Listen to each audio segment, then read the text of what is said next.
I was working at a tutoring center in Seattle when one of my students had a birthday. They had some birthday cake, and I I thought that the student was old enough to understand, and so I explained that I had dietary restrictions and how I control my mental health by eating the way that I do. And a couple days later, the student and his mother were emailing me some material that he wanted to study. And at the bottom of the email, she had posted a link about the so-called eating disorder of orthorexia. She explained that she's a nurse and understands a little bit about it, and asked me to read that article. And so I explained to her, you know what, I do need help, but the people who can help me are the people who should accept me for who I am.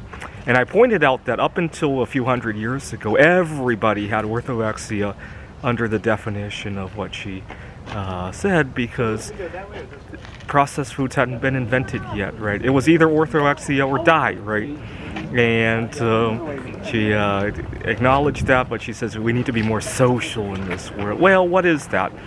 Right, we can accept each other for what we eat, right? I could accept that your son eats what he eats, and she could accept me for what I eat, but she didn't seem to understand that. Now, that's a very mild one compared to the other revolution that I do want to see, which is we need to accept people for who they love. Now, here's the interesting thing. I would imagine the percentage of people who feel romance to themselves is a lot higher than we like to admit, much, much higher than any of us likes to admit. The problem is that we live in a substrate that doesn't allow that to happen. So what happens? People mingle with the wrong people. Our population birth rate is out of control because people feel like that's the only way they can get ahead in this world. We have a high divorce rate, right? Think about it. The more advanced the country, the higher the divorce rate. Why? Because people have to fit in. And I can imagine the day will come when this trend will be very vastly overridden.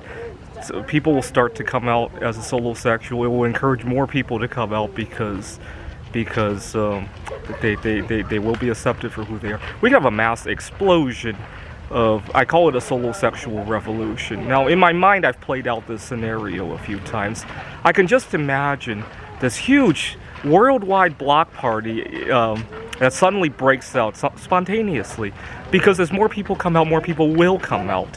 And it will be like the Chaz event a couple years ago in Seattle, but on a global basis. I want to live to see that day. I also want to live to see the day when eating healthy is all of a sudden. See, when I was working on my PhD, a lot of times we would be looking to have a party, somebody's birthday, and I would say, why don't we go to a healthier restaurant? And then all of a sudden, everybody would want to come out of the closet. Oh my God, I've been wanting to go to a healthier restaurant. At the time, this was in the mid-2000s. At the time, a lot of restaurants still allowed smoking, and I would suggest, why don't we choose a restaurant that doesn't allow smoking? Oh my God, suddenly everybody said, I agree. So we just needed one person to break that ice. And I suspect that will happen on a global level with solosexuality. And I hope to see that in my lifetime. I really do. I'm holding out hope that it will happen in the next decade or so. But even if not, I'm okay with that, because I intend to keep my body young for many decades, if not a century or more to come.